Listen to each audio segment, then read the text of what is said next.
Сега до Косово. Сте го слушали Украдоа вика делот Джефри со Сак вика? На американците им требаше база во Јужна Европа, рече. Мостик.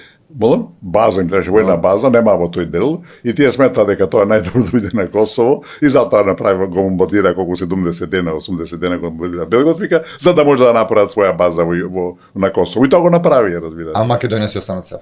Македонија остана цела. Значи, нашите сили успеале да одбранат. А кој вика да остане Македонија цела? Имаме ние македонците било каква контрола во Тетово? Никаква. Имаме некаква контрола во имаме држава сега. Имаме држава, имаме, видите. Ќе пратиме специјалци, ќе го решат тоа не. Кој ви вика?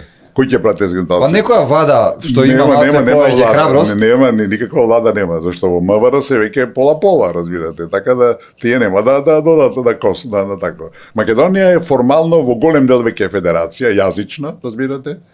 Апсолутно поделена и прашање не го зборат ни албанските политичари. Ама како да го зборат, не се будали да го кажат тоа?